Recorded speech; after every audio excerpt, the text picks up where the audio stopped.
2017. This is a midday update. I want to go over a few things. First off, I'm going to look at the stock weed, which is, if you remember last night, I said I'm going to wake up early and I'm going to put a stop loss on it and go from there. So here's what happened. So I have insomnia, so this is sort of going to be a multi-part video. Basically, with insomnia, for me anyway, I know it's different for everyone, but for me, it will randomly hit me, one or two times a week, where I will just suddenly I'll be exhausted and I just will not be able to fall asleep. Toss and turn, mind's going 100 miles an hour. I have various things that I try to alleviate it, and then I just sort of give up into it, get back up, and wait until I'm borderline passing out exhausted to fall asleep. So last night was one of those nights.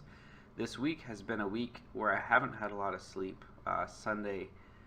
Monday morning I forced to wake myself up after maybe 4 hours of sleep. Tuesday I got about 6.5 Tuesday night, and then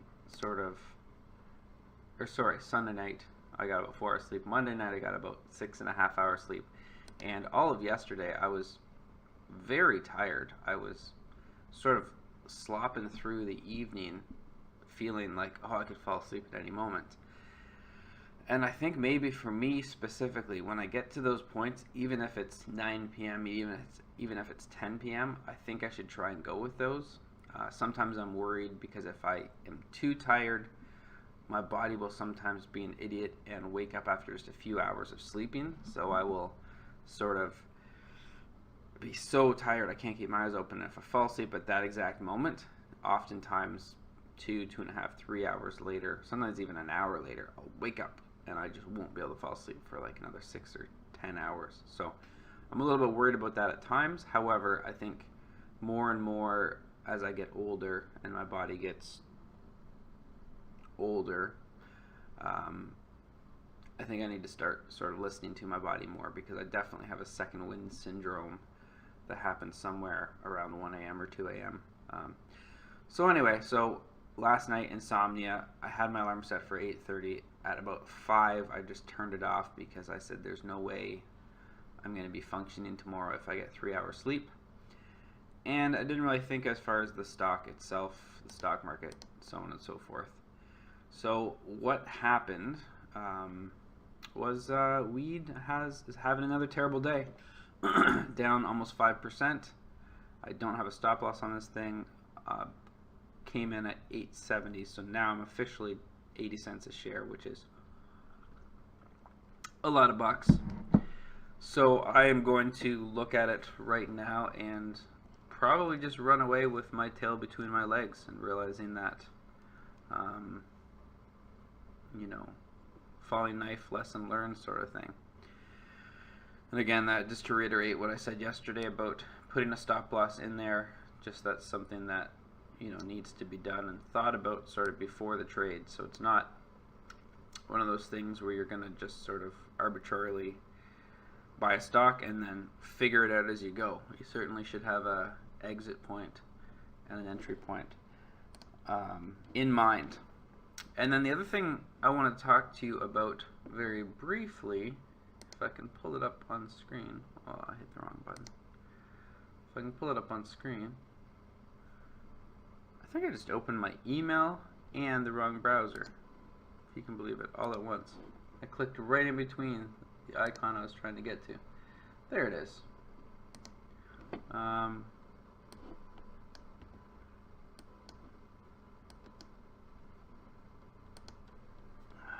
Okay, now I gotta find it.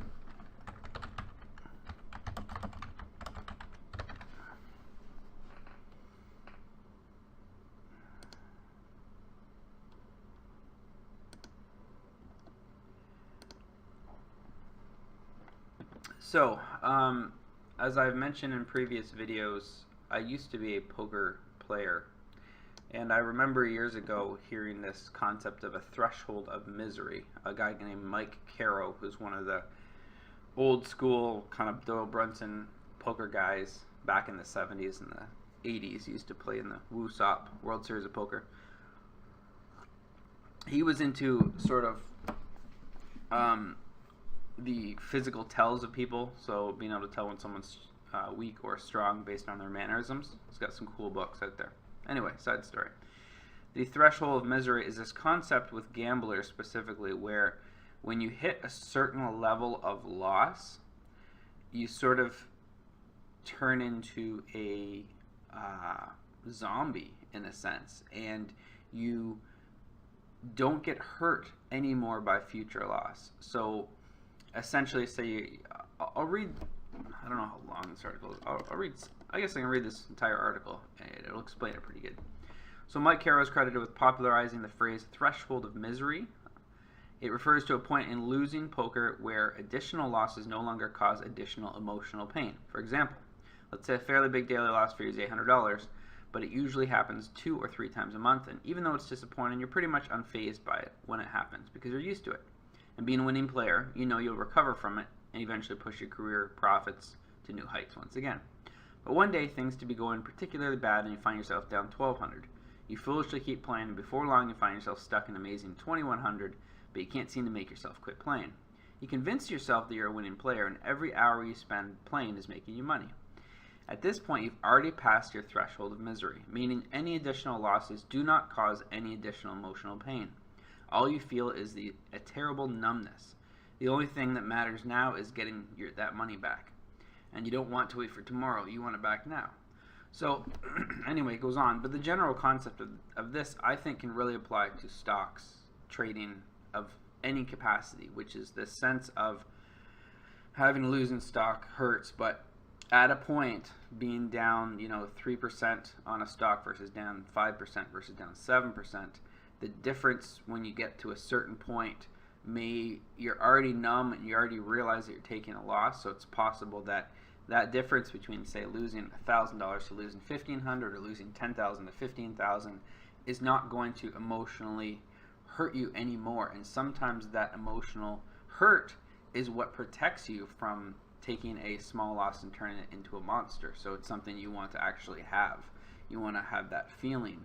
And I know I've seen articles where I've read books where they talk about trading having no emotion and trading just sort of being a math game and you can't get emotionally involved.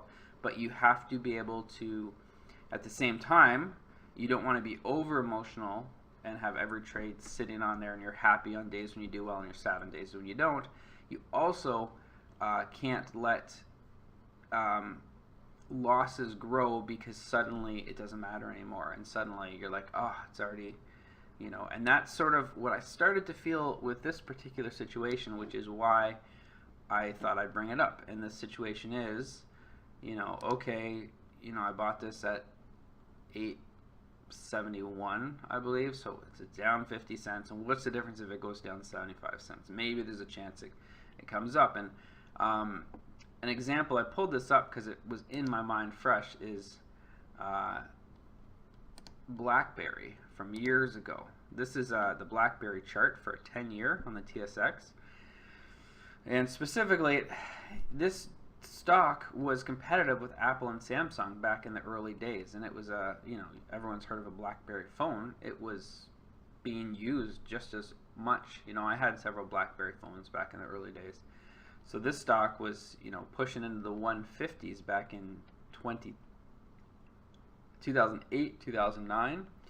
Huge sell-off, of course. This is near that, or around the bubble where all shares took a loss. But I'm more focused right in here in 2011, somewhere in here where the stock's still trading at $65, and month after month after month, week after week after week, it just goes from $60 to $5.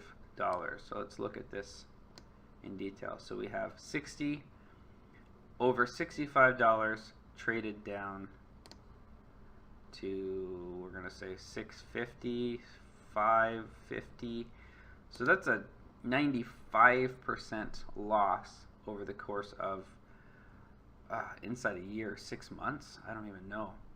And it hit this bottom, which is tremendous. And all along the way, there were people saying to themselves, you know, when's the rebound? When's it going to happen? Okay, it's been down for a while. It needs to come up. Okay, it's been down for a while. It needs to come up. And lo and behold, the stock just sort of continued to go down. So one thing I'm trying to learn and trying to understand is that there's no guarantees in the market, and there's certainly no,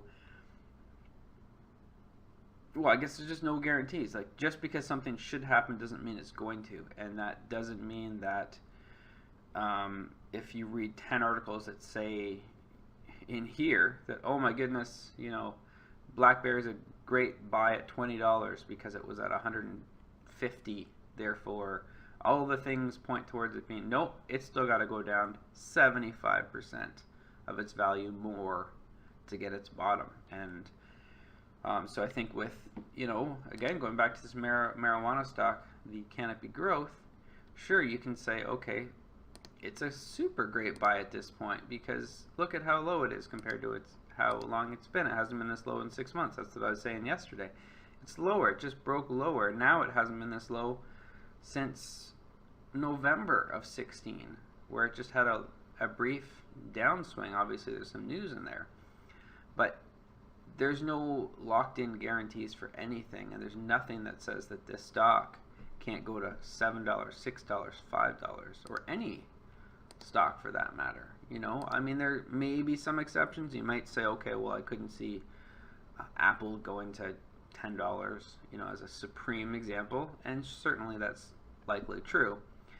However, as a general concept, to have confidence or overconfidence, I think, is a mistake. To look at a trade, to look at a stock, and really sort of buy into it wholeheartedly and put blinders on and not realize when the truth is telling you something different than what you thought. Being okay with taking that loss and saying, I was wrong. I thought this was this, but it's not, and not blaming someone else, blaming the situation, blaming the stock market. You blame yourself. You were the one that made that decision. You were the one that has the consequences of it. So I think that's it. I have no other investments at this point. Like I said, I just woke up recently, so I will look at the weed stock. I'll just look at it real quick now and just say that 65,000 shares are being bought at $7.90. Well, let's bring it up for the day.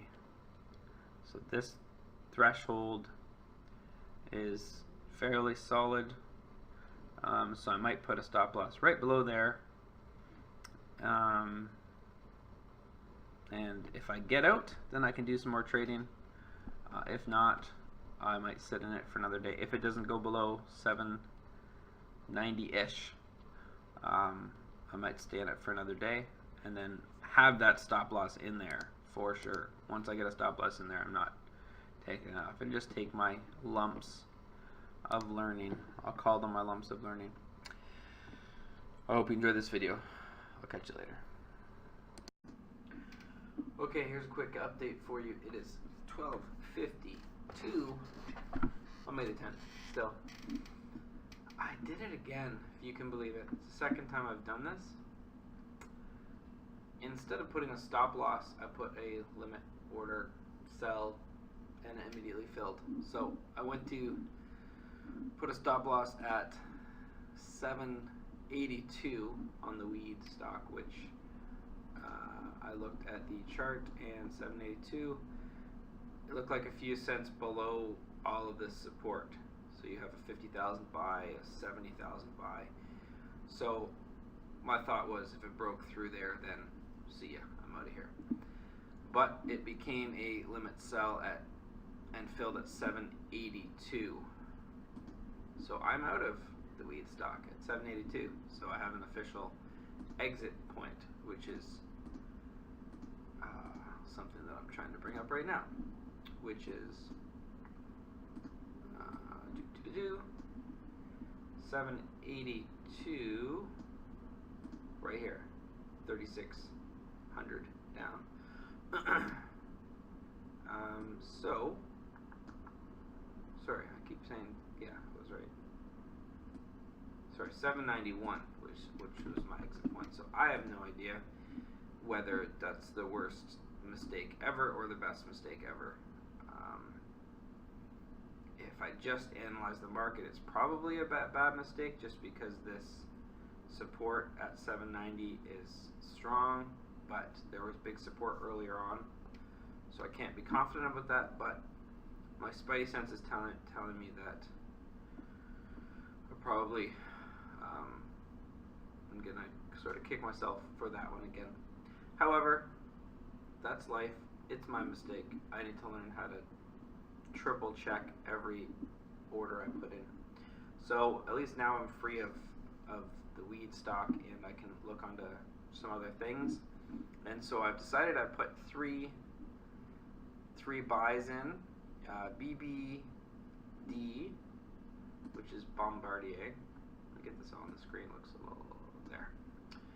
I have a buy-in at 205, and it's still open right now. It's a limit, and I like it just because of this 204. This 204 is over a million shares at 204, so that feels like protection to me. So I'm hoping to get at 205 and just move up a couple of cents. Nothing major. It's only a $2 stock, so a couple of cents can be a significant move up. So I don't know if I'm going to get filled at 205. There's currently, I can't read that number, it's too early, 25,000 shares. Sorry, that's not a million, it's 100,000. So 100,000 shares. Oh, it's a million. Where's my brain? That is a million. There's too many zeros in there. 1,068,600. So that is a 250,000 shares at 205. So I don't know if my little 19,000 shares are going to get filled, but I have that order in there. Still open. I have another limit order on WEF, which is this guy, which I have a limit order at 217, so that is right here, so close to low of day. It's pushed up to 224. It's coming down to 220. I'm just trying to catch it here at 217. The reason I like it at 217 is because if you look at the 5-day, 217 has had support, quite a bit of support back in the day. Let's look at that on what do I have on a 30-minute? It's hard to see on that 5-minute. Okay, so 217 here. There's 216 actually. So 216 has had a lot of support in the past. So I would just take a very small stop loss of a couple of cents if this one fills at 217. Probably put the stop at 214 or 215 and just try and catch the bottom. And then SGY is another one, and does that limit order at 249. So let's bring up the 1 day on this. Ooh, it's ugly. So 249 is right here, and the reason for that is this big number at 248. So 96,000 shares ready to get bought up at 248. So I just saw that and I like the support right below. So this would be another one where if it breaks through 248 and comes back here, I would run away. But these two, they're all actually $2 stocks. That's funny. $2 stocks, every penny that moves in one direction or another is much more significant, of course, than a $10 stock or a $50 stock. So you can have fairly big fluctuations with just like a 5-cent move. It can make a very significant difference. Like this guy's up 4% on a 10-cent move. This guy's up over 1% on a 3-cent move. So you can see the movements don't have to be big to make a difference. So I will sit and wait on all of these, see if any of them fill, and I will let you know. Okay, it's 2:06. All three of the orders that I put in at 12:49, none of them have filled. SGY didn't come down at all. It's just continued to ramp up a little. WEF same thing. So I'll keep them open for now, but it's not looking great. Like I'm gonna get in, and then the BBD, that is sitting right here, and it has been forever. This is another one of those sort of ridiculously slow-moving stocks. However, I did pick up something else, which is this EFN. I picked it up at 12.24 just because I like this big number at 12.23. It's getting slightly smaller, but if you look at here, you have 2200, 1200, 1400 on the next 3 cents up, and we have 9200 on the next step down, and then 12,000 a couple steps below. So it filled at 12.24, and we're still at 12.24. So it just filled like 2 minutes ago. So we'll see. I'll put a very close stop loss right in here, just a few cents. But I'm just looking to get this bit of an upswing here that I'm hoping for. You can see it capped out today at 12.45, so there's definitely some movement possible to get back on the upside, but it has been a very positive stock all day. So we'll see how this trade goes, and I'll keep my eye open for anything else. Time is 2:54 in the afternoon. The EFN did not work out for us. Moved up a few cents, not too many. 12.28, I think it moved up to. I want to mess around with selling off half shares. I'm sort of all or nothing, or I've been all or nothing since my start, but I might consider selling, say, half of my position at a time, say when it's up a little bit, but not as much as I'd like, or vice versa. Instead of just doing a full stop loss, I could do half, sort of thing. So I got to think about that and figure it out. But yeah, it petered off. So my stop loss is 12.22, just a few cents. I wasn't willing to risk too much on that. So that's just a $54 loss on that in 12.24, out 12.22. And what I'm looking at now is I have two that I'm looking at TOG, which I don't think I'm going to fill, at 6.20, which is here, it was starting to come down here. This is when I got interest at the 6.21 mark. So I tried to get in at 6.20, and it's rebounding a bit. So I don't think that'll fill. And then APH, I know this has been a losing stock for a time, but this number of 550, at 550 of 100,000 shares ready to purchase is so huge. I have a limit order at 553 right here, this big number, but you can see going down. So this will just be a really quick, hope to get in sometime and get out. Put a stop loss right below the 550, but you can see it's already starting to ramp up a little bit, so I don't know whether we're going to get filled on this one either. So both these are sort of a wait and see, and that's something that I'm going to try messing around with too. Not just getting right into a stock, but actually trying to get a little bit better value, and if it doesn't fill, it doesn't fill, as opposed to sort of jumping in right now and coming in at 556 or 557 and just sort of hoping for the best. So I'll keep you updated, see how she goes. Okay, we filled. There's a big sell-off here. I bumped it up to 554 because there was good volume at 553. And I immediately put a stop loss at 540.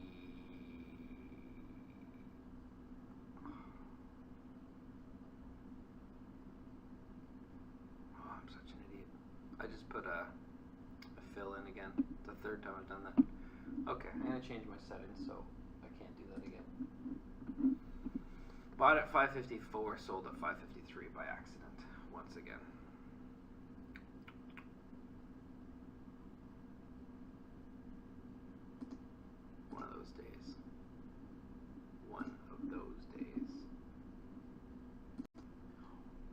Okay, so we're back in the game. I got back in at 553, and I correctly put a stop market, or a stop loss at 547 right here. So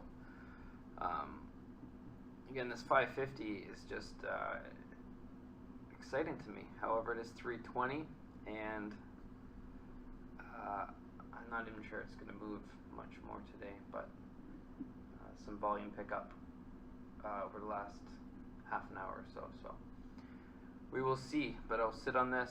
The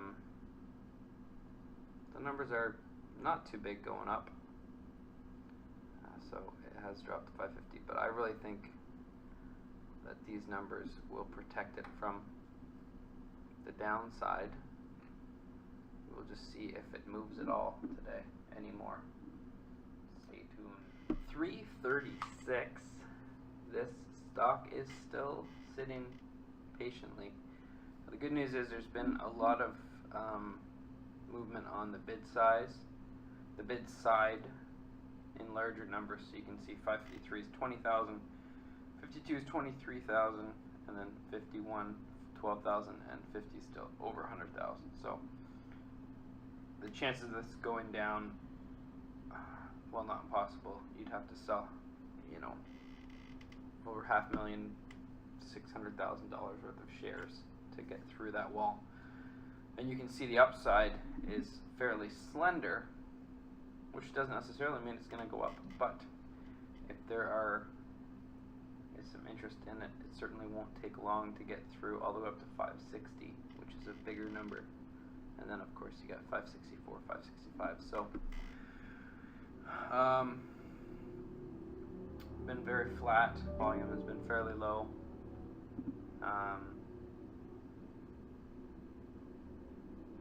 So we're still waiting and seeing. Okay, 339. We finally got some movement, and it's in the right direction. We got buyers up to 555, and the selling at 556 is tiny. So we should push through that. I don't know. I don't know if I should look at getting out at 557, 558, or I should try and let this thing swing through close to end of day. We got 20 minutes left, and it's just been fairly unresponsive. So this thing could have a move in the right direction over the next 15 minutes. Maybe this could be one of those times to sell half. That's a good idea. I do have 7,000 shares, so I could consider selling half at, say, 556 for a $100 profit, and then letting the other half ride for a few more minutes. But I'm going to keep my eye on this. I guess I'll stay live. Not live, but I'll keep recording. See if there's much movement. I do need to shower, though. I got a bunch of stuff going on tonight, so I have to prepare myself, and I got to be out of here by before 5. There's also a minivan. I want to get a work vehicle, and there's a minivan for sale. I just found it for $3,700 certified e-tested. It's a Dodge Grand Caravan, which has stow and go seats, which is great because as a work truck or work vehicle, we're going to have to move some stuff around. So I don't know why I told you guys that, but I did, so there it is. So 555, we're sitting at, lots of people interested at that. 556 got up a little bit to 1900, but the numbers above, they're not the greatest. But we'll see what happens here.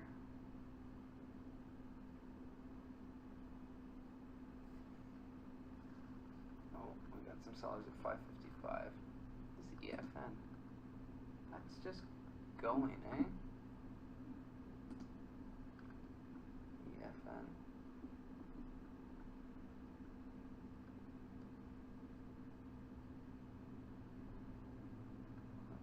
That's frustrating because if you remember on that one, I filled at 1224 and put that little baby stop loss in it.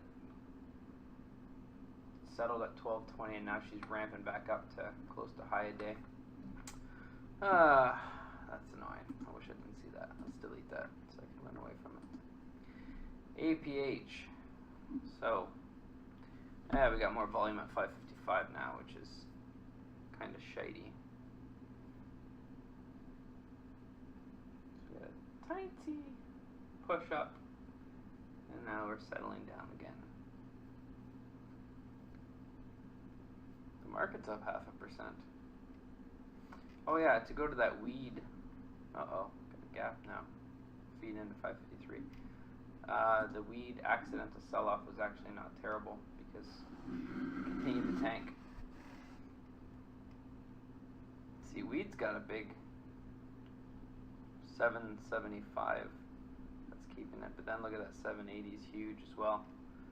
So it'll get tough to have any movement on this. It's weird seeing the weed stock in the 7s.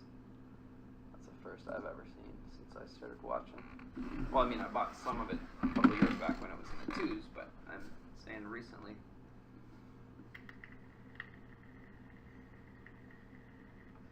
Okay, this is looking good still. There's not much for sale at 554, and there's a lot of people interested. Let's see if we can move up a little bit on this. Finish it up with a victory would be nice. Kind of feel slightly beat up today. Should I go have a shower in 10 minutes and come back for the last 5 minutes? I'm going to do that.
How are we doing?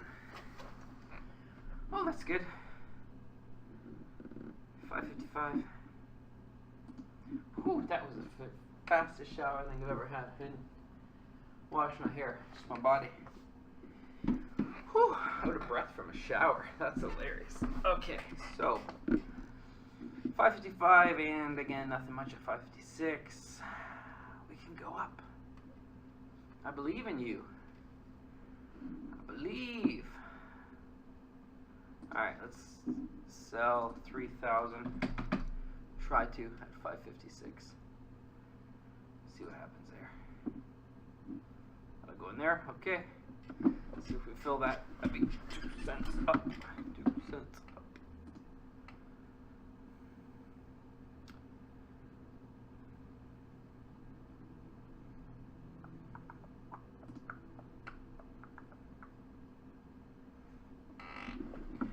Ooh, got a big number now. 5:56. Not much here. We might be pushing back down. We might be pushing back down. Yep. Do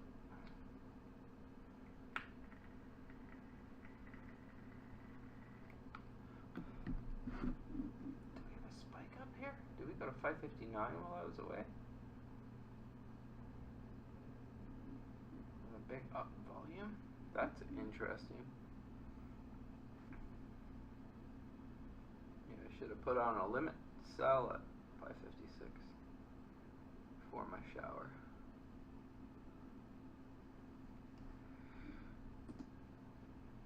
Alright, we're looking at 7 minutes left in the market. No one's buying at 5:54 anymore.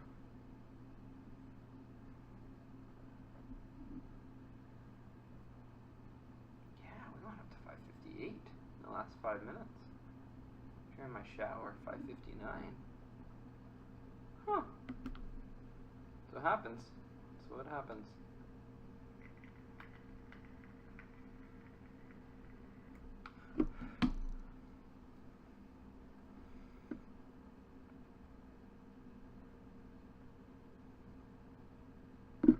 Let's see what Mr. Weedstock's doing.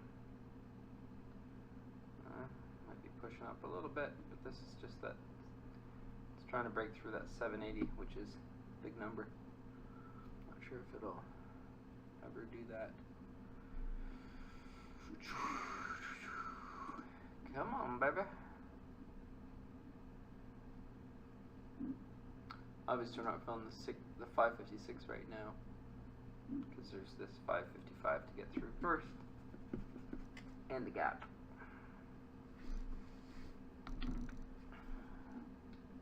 I get some water. Uh-oh. We got sales at 5:54. That's annoying. Getting water.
Yeah, 5:55 now.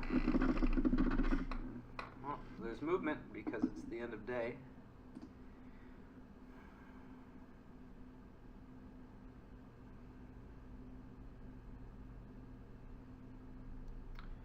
Now 2 spots away. I would imagine that this has got to look good to a lot of people wanting to get into it. Like, look at these numbers on the downside. Look at that.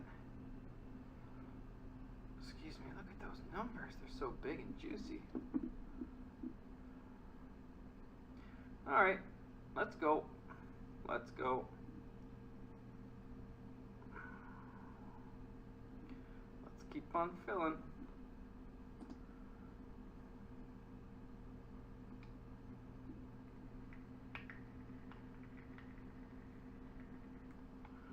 Juicy numbers, fellow traders. Does that not look super exciting to people? Look at that. You got $30,000, $150,000 worth on 2-cent levels compared to nothing on the upside. Looks fantastic.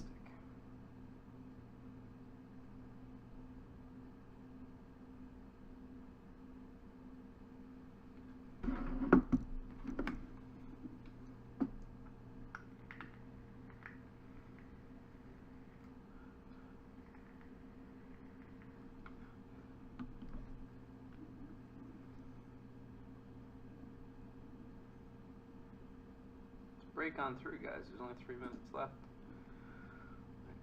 I'd rather not overnight this thing.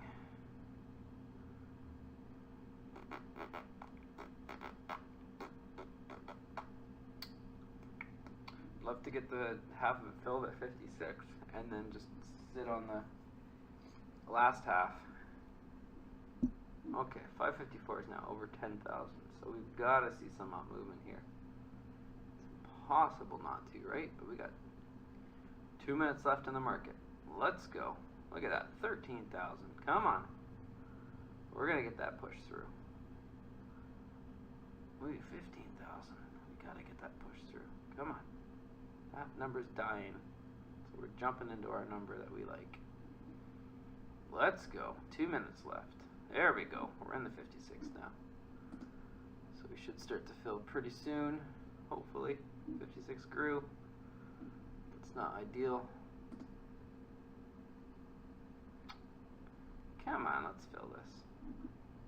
That number's shrinking. That's terrible. We might see a gap here. And we got 1 minute and 40 seconds left. And there's a gap. And briefly filled in the gap again. We filled none of ourselves at that limit. So I am going to, got 1 minute 20 left.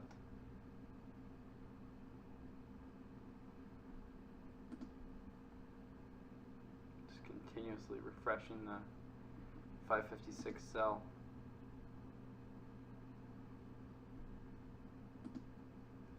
Push on through, ladies and gentlemen. We got exactly 1 minute in the market left. So we're starting to get the crunch time. So what I'm going to do is 555 now.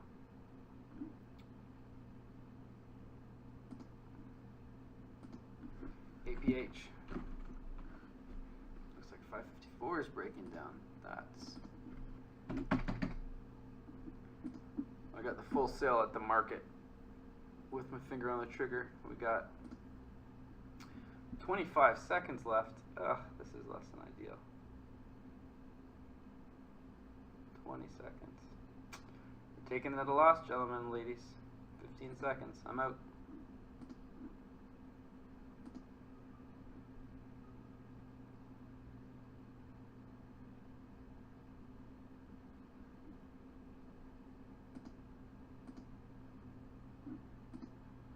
That was weird. It said I didn't hold sufficient of that. Oh, I couldn't get out. I'm stuck in overnight. That was weird. I didn't fill at 556 at all. Okay, so I guess I'm holding this thing overnight. I will keep my stop loss at 547 and I will cancel that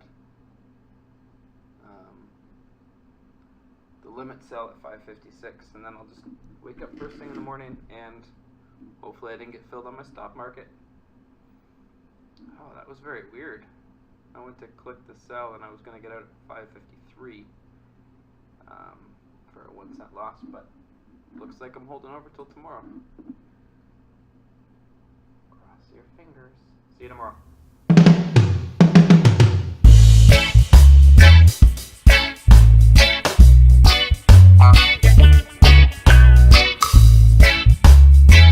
Okay.